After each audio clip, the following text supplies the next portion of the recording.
Hi, welcome to the podcast. This is Wave On with Misty. I'm with Luna Moon Stand-Up Paddleboard Yoga here in Sylvan Lake, Michigan.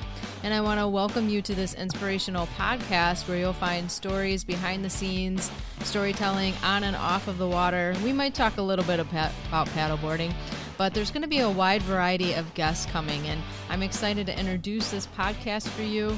I hope you enjoy it. I want to introduce one of my longtime friends in this podcast, but it's also just more on her knowledge. She is a data analyst, and she has a background of the ocean, being a marine lover, and she marries her hobby with being in her professional world, sort of by design, but also passion driven. I hope you enjoy this podcast.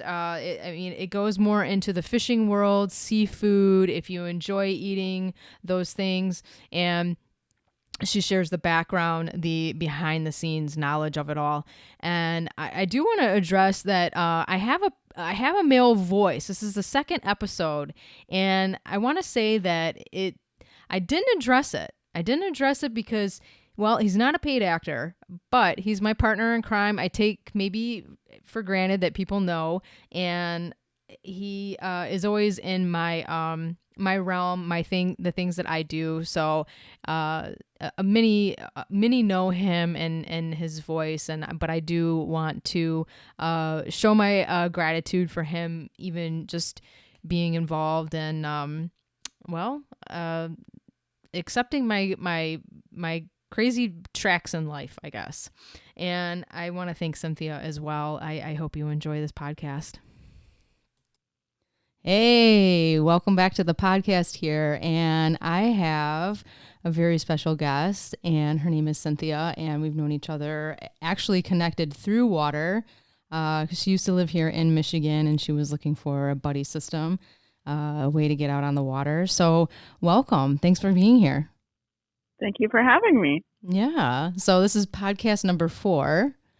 And I wanted to bring you on because first of all, this podcast is brand new and we're all new to this, but I wanted to bring you on, not just because of your love for the water, but also just love for the planet. And I believe that you have enough inspirational message to share.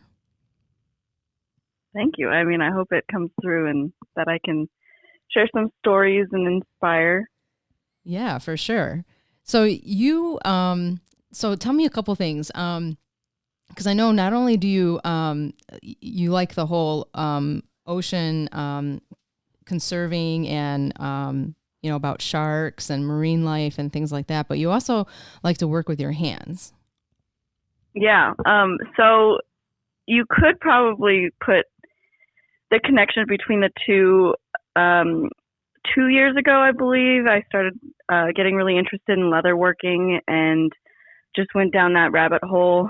I've always liked working with my hands, but I didn't really ever find the craft that I wanted to get into. And then I found this apron that I wanted to buy, but it was way out of my budget. And I looked at the straps and it was made out of leather. And I said to myself, I could probably figure out how to make that. Ended up spending more money in the craft and more time than I ever thought I would. And I just fell in love with it. So that has become a huge part of my life when I'm not working full time at my job. But one might think, how the heck does leatherworking have to do with conservation? But recently I've just been learning about the conservation story of leather. And mind you, I've tried to go vegan before. It's just not in my nature. I just like meat products more than I would like to admit. But there is a way that you can be involved in conservation through that. And leather is mostly, if not all, made as a byproduct from the meat industry. And otherwise, that would go into waste. So recently I've been helping out a grant project that's a joint collaboration between NOAA, the National Oceanic and Atmospheric Administration, and a seafood processor in San Diego we've been looking into the waste in the seafood supply chain, and leather is one of the things that we've been looking at. So I've been exploring fish skin leather, which might sound weird to people, but it's actually a really viable option for leather working and for leather products. So that's been something I've been really excited to just discover, and connect the two between my job and my passion for marine conservation and now leather working. Oh, I love that. That's very well-rounded and creative way to look at things.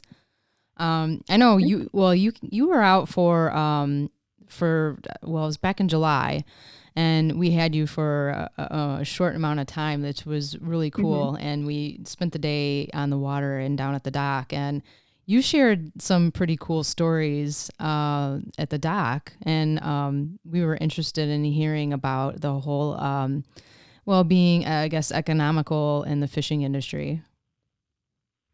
Yeah, I'm trying to remember what exact story I was telling you guys. Honestly, I don't I think the remember. one that I think well, you shared a lot, but then I think the one that really like had us zeroed in, because we're always curious, where does our fish product come from? Oh, yeah. So surprisingly, I think the number, don't quote me on all these numbers, but I think 90% of the seafood that we eat in America is actually imported. Some of the stuff that you eat has a bigger carbon footprint than you do. I think calamari, the squid products that are used in calamari, it's caught here in the US, for example, and then shipped to Japan for processing, and then shipped to a different country for actually putting the value add, which is like the breading and the freezing, and then that's sent back to the US and marketed as calamari, which is what it ends up on our plate. So it's just crazy. There's so many seafood species that are actually edible and really tasty, but Americans, and I don't want to hate on Americans, but it's the truth. Mostly Americans eat tuna, salmon, shrimp, and then maybe a couple other seafood species, because that's just what we grow up knowing. And it's just crazy and unfortunate that we're not diversifying our plate. But I think a lot of the things that are lost in translation is just how to cook the seafood, and like what to do with it, because there is just so much mystery. And because there's a lot of species out there, not all species are made the same to be cooked the same. So it's just what I do, in a way, is to help people learn more about what's in the oceans, what they can do to conserve, because the choices that you make and what ends up on your plate can make a big difference, because at the end of the day, we are eating this seafood. So yeah, I don't remember where I was going with that, but yeah, Well, no, it sounds like the seafood through that whole process travels more than a human does around the world. If it has to go from being caught to being processed and then being finalized and then shipped. Yeah, all that shipping is a large carbon use of carbon, right? Oh, for sure, yeah. And that's mainly partly what you do professionally is you research some of these, like fishing or just the brand itself. Yeah, so kind of twofold. So my full-time job is at Fish Choice, which is a tech-based nonprofit working in sustainable seafood. And what we do is we provide the online platforms for seafood businesses, mostly mid-level supply chain businesses, to create a profile and become a partner on our website, and then post the seafood products that they have and they sell. And I'm the data analyst for Fish Choice, so I'm always updating the ratings that are sent to us from our ratings partners and our certification partners. So there's like a huge thing with what ratings are, what certifications are, but essentially trying to tell people what is sustainable, what's a good seafood choice. So I update all those ratings, and then whatever products these businesses upload onto their profiles is given a rating based on what species it is, where it's caught, what gear type it was used to catch these species. And so that's kind of increasing the transparency in the seafood world. And then if they find a species that they sell is not that sustainable. It's got a red rating from Seafood Watch, for example, and they want to improve that. They can find other businesses on Fish Choice and try to source from them in order to provide their customers with better options that are better for their health and better for the ocean health. And then the other side of things, this is just something I do in my free time. I'm still helping out that grant project that I mentioned with the fish skin leather. Last year, I helped with more of the culinary side. That was the first grant. And this year, it's like a secondary follow-up grant, but it's looking into mostly non-culinary uses of seafood, quote-unquote, waste. So I'm doing more of the leather part of things, but we are looking into things like fertilizer and medical uses for burn victims, for aquaculture feed. So there's a lot of potential uses out there for seafood, and yeah, so that's kind of the stuff that I'm working on right now. It's both a passion and also a career. I guess I kind of designed it that way, but yeah, it sounds like you really love what you do. I do, yeah. It's challenging sometimes. It can be disheartening at times, but what job isn't? Sure. Right, and living in such a consumer world now, consume everything, lots of waste. It's going back to the roots of using something that you hunt or catch, and using every last piece of it, just like the Native American cultures at the beginning of time used every piece and part of an animal that they took from the wild, right? So yeah, exactly. I remember seeing the apron that you were talking about. And what you had created. Is this like a side job, or do you sell some of these, or are you still trying to build up your inventory? Yeah, I decided I didn't want to do be an inventory based business, but yes, the short answer. So this, I guess, business started out just me and my boyfriend Gianni creating things. He does mostly woodworking and some electrical, and I was doing a lot more sewing because that's kind of what I knew. And then leatherworking has become more of the forefront. So we had started an Etsy shop, realized we didn't really like the platform. So once COVID hit, decided to just change the business plan to just whoever wants something, you can direct message us on Instagram and ask for something. More than happy to help. But right now, just focusing on small leather goods, hopefully going to get into larger goods like bags and larger accessories. But I'm still learning. I'm not perfect, but yes, I do sell. You can find us on Instagram at Giovanni Creations. Or shoot, GiovanniRose.creations. Ignore me. No, you're fine. No, that's good. It's good. But yeah, I post whenever I make something, but I don't really post very consistently. So it's more of a side job hobby per se. Right on. But you're at least building an initial inventory to show the breadth of different products and things that you're making, so you can. Yeah. I actually just finished a wallet the other day, so I'll be posting some pictures of that soon. Nice. Good. Nice. Yeah, you're telling a story behind, like you just said, even like the fish leather and just discoveries and well, I mean, your passion, it comes through the post and how you're talking about it right now. So it's like you know a lot about this.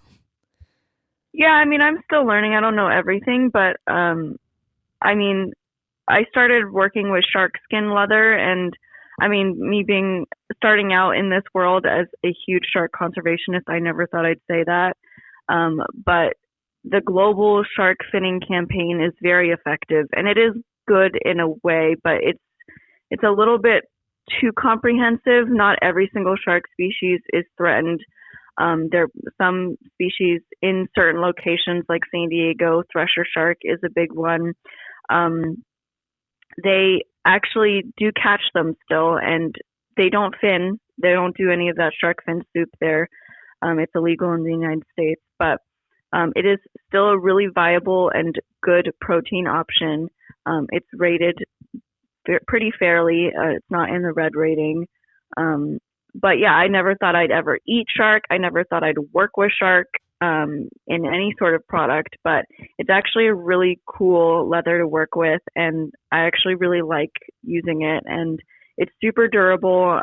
It's actually one of the better leathers that I've come across in terms of durability.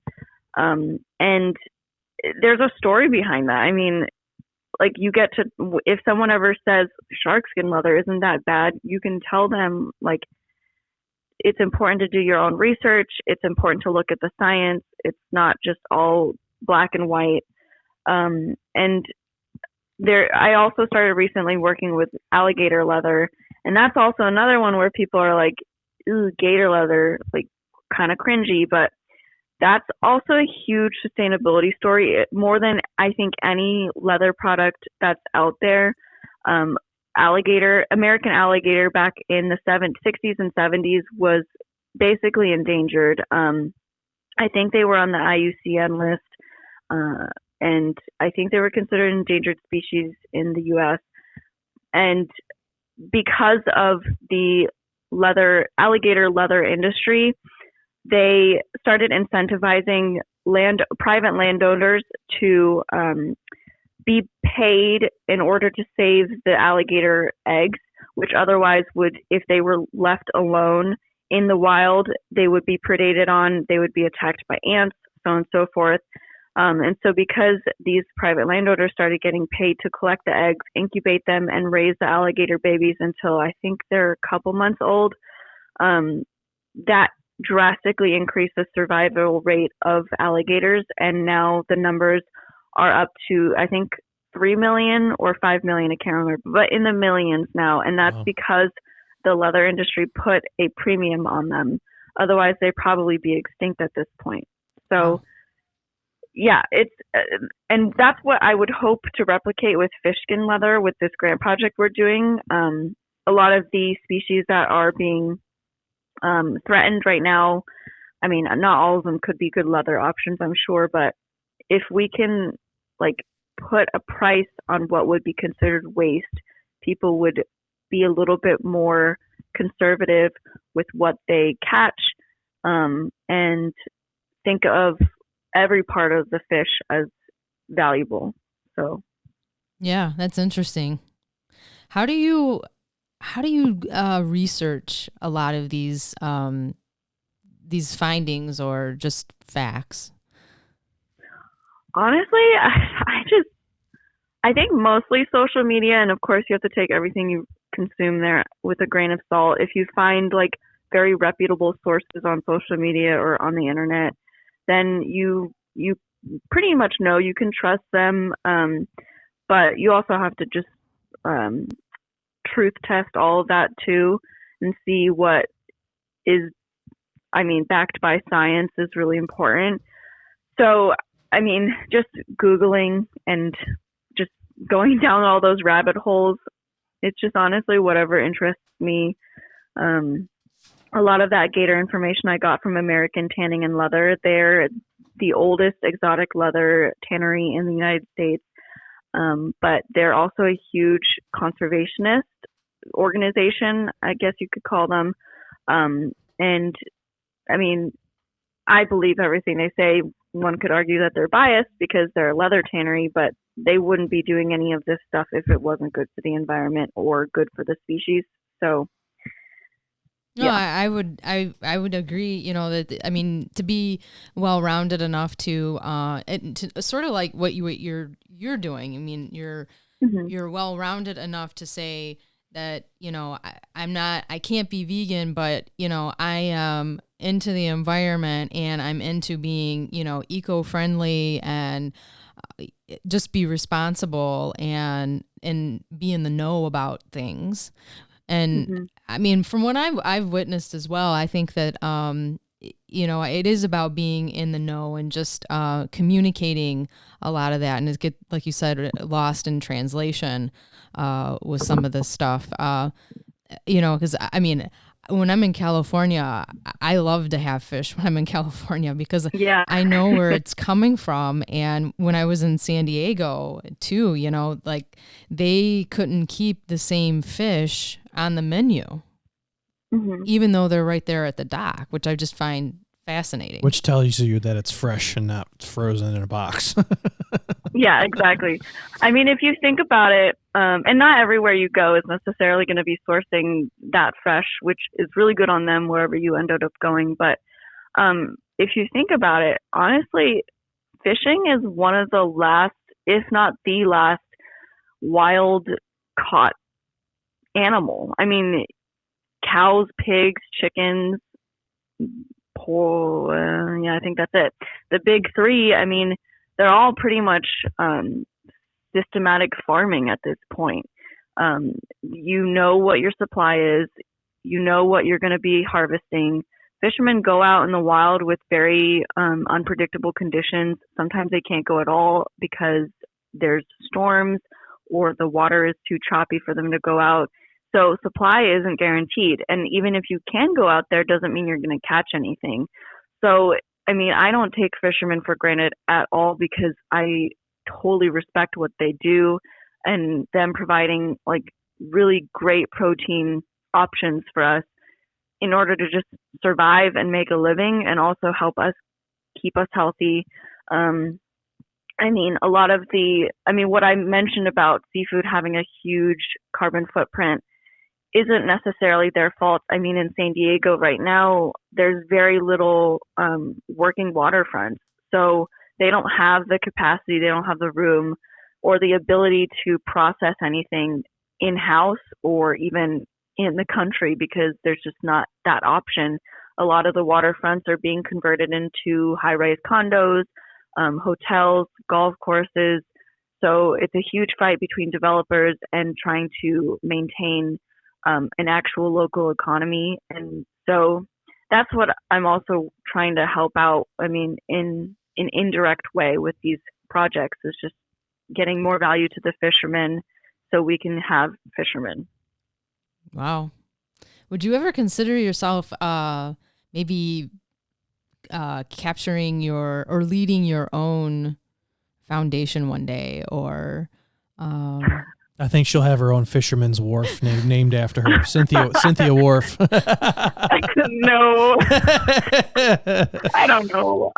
No, I don't. I've never even considered that, and I mean, I probably sound like I know everything, but I don't. I mean, I know I keep saying that, but I don't know everything, and I wouldn't ever put myself to be at that point. There's so many other people who I would point to as experts. And if I would name a waterfront, I would name a wharf. I would have a list of hundreds of people before me to name a wharf after. But I appreciate really like name one. Well, the person that I was thinking of, she does a lot of work with California Sea Grant. Teresa Talley, she works with a lot of fishermen, and she has been for a long time. If I were to name a fisherman, I would name my friend Jordan Kaslinger. She is this young fisherman. She's like a little younger than me, I think 24, 25. But she's an awesome fisherman. Her dad's, she learned everything from her dad, who's a fisherman. But she also heads that local fish market every Saturday on the docks, sold by the fishermen. She's like the manager of that whole market. So she does a ton.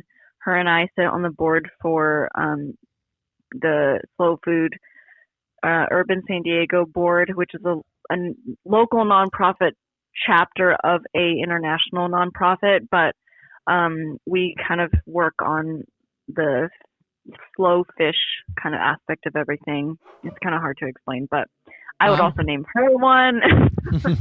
Wow. So, well, no, that's interesting. I like hearing that. That's I mean, I didn't know that. Yeah, I mean, there's just so many people who are doing this work, and they've been working tirelessly for a long time, and I'm just a newcomer and just trying to do my part. Well, it just comes with experience, right? Yeah. Exactly. And the territory you happen, you reside on the left coast of the country. So. Yeah. Left coast, best coast. West coast, best coast. It helps. Yeah, so it does help. I mean, it's a lot easier when you live in those areas than if you're. I mean, Michigan's not even a good example because you guys do have some water around you, but if you're in like Iowa or Nebraska, it's hard to be connected. I mean, it's even hard to get good seafood there. So your only options are frozen. So yeah, I wouldn't trust a local restaurant saying, "Yeah, fresh fish dinner on Friday night in Nebraska." Really? Right. Are you sure about that? No offense, but yeah. Well, I have heard from another podcast. Actually, you mentioned calamari, and they did some research and exposed. I don't think they said which restaurants or who, but how the restaurant demand can't keep up with that, and they came up with their own way to do calamari. Have you ever heard of this? No. Pigtails. Pigtails? Mm-hmm. Wait, explain. They would fry it and disguise that it was calamari. That's crazy. Wait, actual pig's tail? Yeah. What? That's crazy. Aren't there bones or cartilage? I don't know how I'm sure they had a way. They disguised it, but I just remember the story. It was years ago that, I mean, I've never been interested in calamari, but some restaurants, I guess, it just couldn't keep up with the supply and demand, keeping it on the menu. Yeah, they found like a cheaper way. Maybe it was easier for them, but I'm assuming if they couldn't get it to keep it on the menu, the popularity of it. But I guess they disguised it enough for people to not know. I'm assuming that maybe that was more or less in the Midwest, not really on the coast. Yeah, I'd assume. Wow, that's crazy. I mean, yeah. I wonder how people reacted when they found out it was actually pig's tails, because, I mean, for an Asian person, it doesn't sound that crazy, but I'm sure, sorry, but white people might be like, what? Pig's tails? Gross. But you gotta do what you gotta do. I guess so. Maybe. Yeah, I don't remember the whole in and out on it was a podcast, it was a well-known podcast. I don't know if I can name it on here, but. Yeah, if you remember it, just send it to me later. I'd be really interested to find out more about that. I would. Yeah, for sure I would.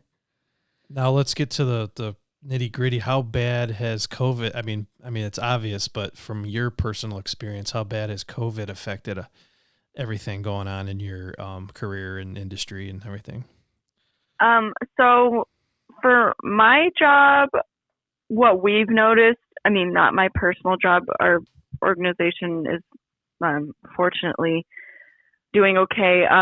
But we've just noticed that a lot of businesses are struggling. I mean, especially direct to consumer, they've taken a hit because everyone's just not going out and getting fresh seafood. And if they are getting any seafood, it's mostly going to be frozen from the frozen food aisle at the local grocery store because people want to do one-stop shops. But I think a lot of seafood businesses are going out of business if they can't keep up with just the way people are changing the way they grocery shop. I do know that the local market at San Diego at the dock side, and I guess I'll name them because there's no harm in naming them. It's called Tuna Dockside. Oh my God, I can't name names today. Tuna Harbor Dockside Market. They actually are still doing really well. They obviously follow all the COVID protocols, 6 feet apart, masks required, limiting the amount of people who can be on the dock. So one would think that people who buy seafood from them wouldn't want to go every Saturday still, but they've gotten long lines just wrapping around the block. I would even say half a mile sometimes. Wow. Everyone's spaced out apart, of course, but they're just waiting to get local seafood because they know they can trust the local fishermen. But I mean, everywhere else in the country, I can only imagine is not the same way. So it's just trying to change the way they sell to consumers. But yeah, mostly frozen, I'm sure, because people want to shop for 3 weeks worth of groceries, and obviously fresh doesn't hold up for more than a couple days. Right. So it's different, but it's definitely, I guess, survival of the fittest at this point, which is unfortunate. Yeah, it is for a lot of things. Yeah. Yeah, that's saying that we are all going through the same thing, but all very differently, right? Yeah, exactly. When was the last time you went surfing? You want to hear about my last time I went surfing? I think I'm done, honestly, with surfing. Not because I don't love it, but just every time I go, I just keep getting hurt now, and I think that speaks to my lack of skill, but also I don't know if I did something wrong for the ocean to hate me, because last time I went surfing, Karma. probably, yeah, at this point, it was like, it must be at that point. It was like 2 months ago, maybe. I got stung by a stingray. Oh, you did? Oh my gosh. Yeah. I didn't know that. And it sucked so much. I'm trying Oh not my to God. swear. You can go for it. Yeah, it sucked Where ass. at? Yeah. Where? It was on a beach in San Diego, Beacons. No, it was Swami's Beach, which is a great surfing spot, but it was my first time surfing there, but yeah, I think I'm done. Yeah, that's what scares the shit out of me about going in the ocean, is anything like that happening. I don't want to do that. Yeah, I mean, I definitely understand that fear. It's just like, I mean, the risk is relatively low for the big things like shark attacks, which aren't even attacks, but the little things like stingray stings, they're a lot more common. But you just gotta go with the flow, I guess. I mean, I'm not gonna stop going in the ocean, but I think I'm done surfing per se. It was honestly the worst pain I've ever felt, and I mean, I've had some painful things in the past, but Was it on your leg or your ankle? Or? It was on the bottom of my foot, which apparently is not empirically. I don't know what the word is. Anecdotally is the worst place, because it's all your nerve endings, right? Yeah. Yeah, it was okay. I've never given birth before, but I was Googling this, and the people who have given birth and gotten stung said it was as bad as labor, and it felt like I was trying to give birth through a small hole in my foot. Did the barb break off in your foot? No, thankfully it didn't stay in.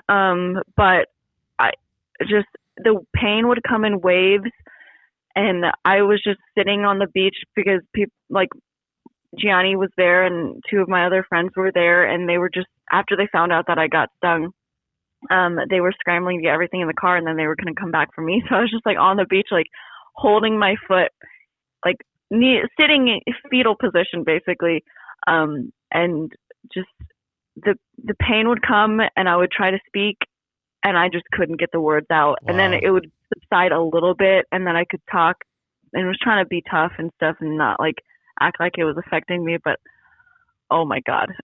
So was that a direct shot to the outpatient or ER or something like that to get it checked out, or no? What? So this is good to know, I guess, if anyone ever gets stung. But one, shuffle your feet. That's important to just avoid getting stung. It's not a surefire way, but it'll be it's your best chance of not getting stung. It lets the stingray know that you're there, and they'll move away because they don't want to sting you. Right. But I'll explain why I got bit or stung later. But so essentially, if there's a lifeguard there, get a lifeguard. They will have hot water. Essentially, you just need to put your foot into boiling hot water, as hot as you can tolerate, because the pain comes from the venom. Oh, okay. There's like these protein-based enzymes on the barb itself. And I'm sure if you just got stung without the enzymes, you'd still be in a lot of pain, but the excruciating pain is from that venom. So putting your foot into boiling hot water is gonna like suck out that venom, and you can see it coming out. It's gross. Wow. It's like this clear jelly. It's so gross. But yeah, you just have to stick your foot in there for as long as you can and for as hot as you can tolerate until all of the pain pretty much goes away. But until then, I mean, even for the first hour, it still sucks. So Right, I didn't have a lifeguard there, unfortunately. So on top of the stingray stab, it's the second-degree burn from the boiling water that you're gonna have to get through too, right?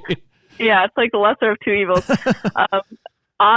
So they finally and the beach we were at, if anyone knows Swami's, they know there's a ton of stairs to get back into the parking lot. So I was like, I can just help me, prop me up, and I will get up there. They're like, no, you're going way too slow. So they like piggybacked me to go all the way up the stairs. And then it was another 25-minute drive back home.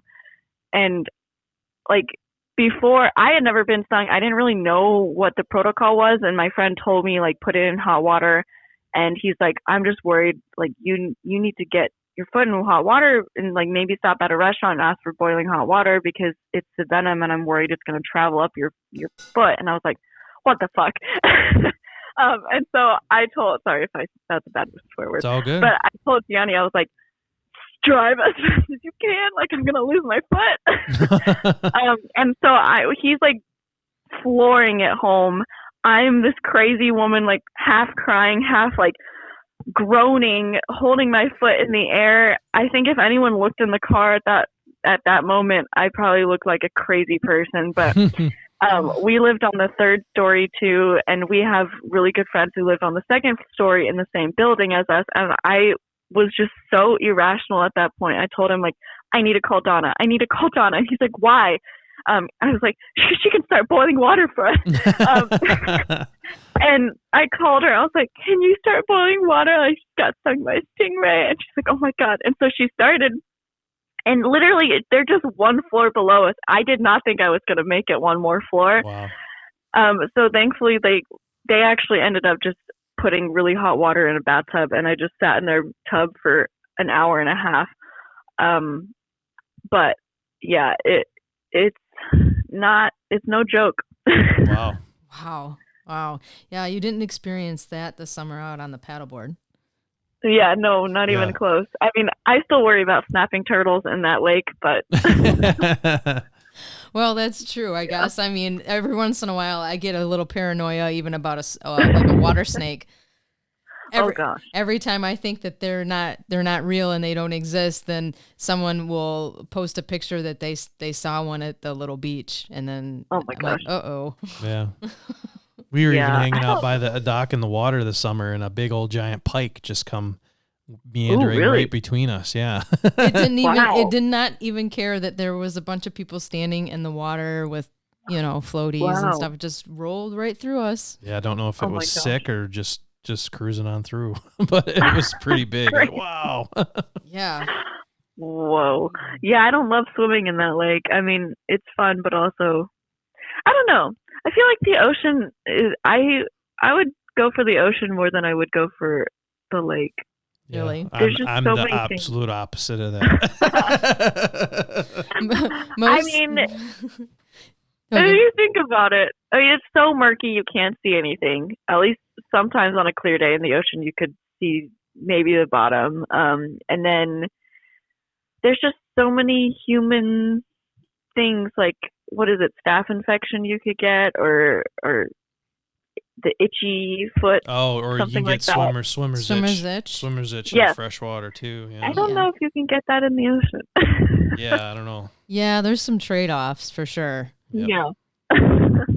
Most Michiganders, or at least even up north, would say freshwater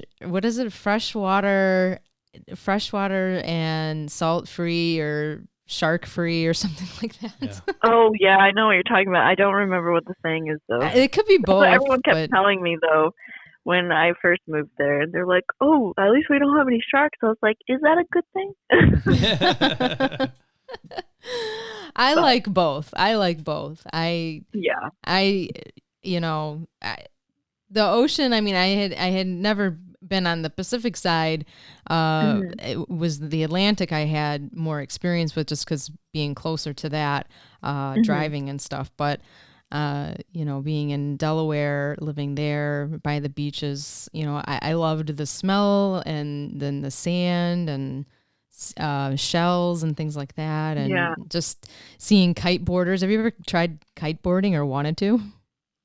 I've tried to do the kite part because apparently when you first learn, you have to do them separately, which I guess makes sense, but it's hard.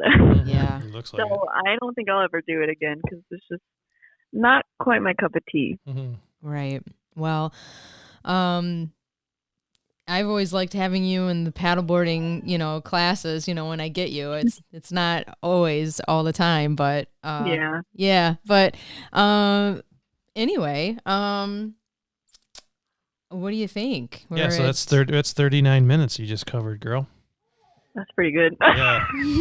Yeah. And we can come back and, we can, if you want to stop, great. We can edit another section of a conversation later and Misty can put them together.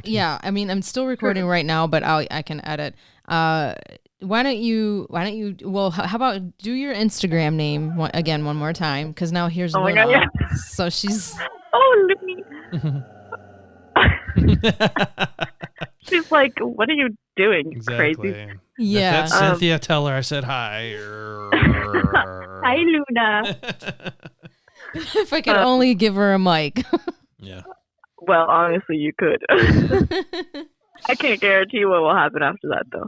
I know. Instagram name again for your handmade leathers. It's at giovannirose.creations. GIOVANNIROSE.creations.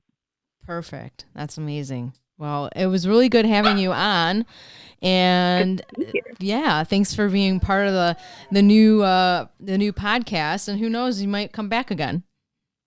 Yes, I'm so excited to hear the rest of your episodes, and I'm just so proud of you. Oh, well, thank you. I mean, you'll always hold a special place in my heart just because. Oh. Well, I mean, the story, and maybe maybe one day we'll expose more of that. Yeah, that'll be part. Let's make that part 2.